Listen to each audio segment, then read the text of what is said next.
کے بدعات سے بچیے. یہ رجب کے کنڈے ہیں، یہ رجب میں اتنے روزے رکھیں، یہ اتنی رکعتیں پڑھیں، یہ ملے گا اور یہ ملے گا. اللہ سے ڈر جائیے. اللہ کے رسول سے تو کوئی ایسی چیز ثابت نہیں. ہو کیسے سکتا ہے کہ اللہ کے رسول سے بات ثابت اور صحابہ نے نہ کی ہو، جو ایک ایک سنت پہ جان نشاور کر دیتے تھے. دنیا کے اندر علم پھیل چکا ہے، مکتبات موجود ہیں، دنیا کی کسی کتاب میں کسی حدیث میں ایسا لکھا ہے کہ اللہ کے رسول نے یہ کیا ہو، اللہ کے رسول کے کسی صحابی نے ایسا کیا ہو. آپ روزہ رکھیں گے تو اتنے رمضانوں سے بھی زیادہ فائدہ ہوگا. کیسی عجیب بات ہے. کبھی انسان کو اپنی عقل سے بھی سوچنا چاہیے. بھی سارے سال سے تو افضل روزے بنائے رمضان کے، اور ایک بات اچانک سامنے آ جائے کہ رمضان سے بھی کوئی افضل ہے، کوئی مانے گا عقل مند؟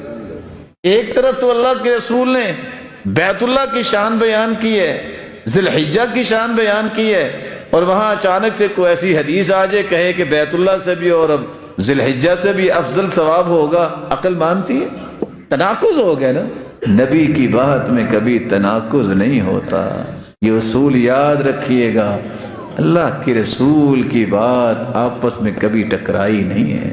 1400 سال گزر گئے، یہ ہمیشہ دنیا کو برباد کرنے والے نئی نئی چیزیں پیش کرتے ہیں جس کا حدیث میں کوئی تذکرہ نہیں ہے، جس کے بارے میں رسول اللہ صلی اللہ علیہ وسلم نے کوئی رہنمائی نہیں فرمائی. بعض لوگ نا آپ کو دھوکہ دینا چاہیں گے. پتہ کیا کہیں گے؟ یہ بدعت کی رٹ لگائی رکھتے ہیں. آپ بھی تو نہیں تھے نا اللہ کے رسول کے زمانے میں، تو آپ بھی بدعت ہوئے. یہ چکمہ دینے کے طریقے ہیں.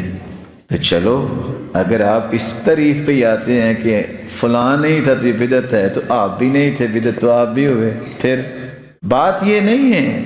جس چیز کو دین سمجھ کے اختیار کیا جائے اور اس بات کا تذکرہ قرآن میں نہیں ہے، حدیث میں نہیں ہے، وہ بدعت ہے. اس وقت اگر آپ کی تعریف کو مان لیا جائے کہ اللہ کے رسول کے زمانے میں نہیں تھا تو بدعت ہے، تو پھر تو تابعین بھی، تبع تابعین بھی ساری بدعت ہو گئے. لوگوں کو دھوکہ دینا چھوڑ دیں، اللہ سے ڈر جائیں. کوشش کریں کہ ہم تو اپنے گناہ نہیں اٹھا سکتے، لوگوں کے بھی گناہ نہ کہیں ہمارے سر پہ آ جائے. اللہ کی قسم اس سے بڑا کوئی بھی ایسا انسان خسارے والا نہیں ہے جو اکیلا اپنے گناہ نہیں لوگوں کی بھی گٹھریاں اٹھا رہا ہے. وہ بھلے مانس اپنا حساب کو دے دے تو بڑی کامیابی ہے. لوگوں کے گناہ تو اپنے ذمے نہ لو. لوگوں کو چکمے اور دھوکے دے کے ان کو گنہگار بنانا یہ کس قدر جرم ہے.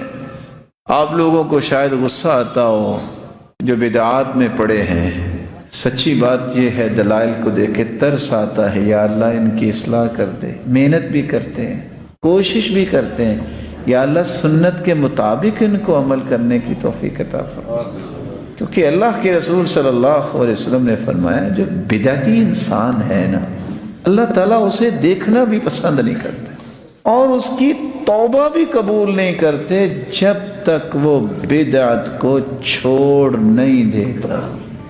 جب تک بدعت کو چھوڑتا نہیں ہے، حج، عمرہ، نماز، روزہ اس کا قبول ہی نہیں ہے. وہ اور چیز رہے گی اگر نماز، روزہ اور حج عمرہ ہی قبول نہیں ہے تو باقی کون سا عمل؟ اس لیے ہر وقت اس بات کی کوشش کیا کریں میں جو عمل کر رہا ہوں یہ سنت کے مطابق ہے. اگر سنت کے مطابق ہے تو آپ جیسا کوئی کامیاب بندہ نہیں ہے. امام احمد بن حنبل کشتی میں بیٹھے ہیں اور ایک ہی دعا کر رہے ہیں، اللہم احینی علی الاسلام والسنہ. یا اللہ اسلام پہ رکھنا اور سنت پہ رکھنا. ایک بندہ بڑا ہی رو رہا تھا. پوچھا کیا ہوا؟ کہتے میرا نا ایک دوست فوت ہو گیا. کہتے اتنی بات بتاؤ، حل ہوا کان علی السنہ، کیا وہ سنت کے مطابق زندگی گزارتا تھا، یعنی اللہ کی رسول کے طریقے کے مطابق؟ کہا جی ہاں. کہتے پھر غم نہ کرو، ستلقاہ، ان قریب تم جنت میں اکٹھے ہو گئے. اللہ تعالی ہمیں سنت کا پابند بنائے.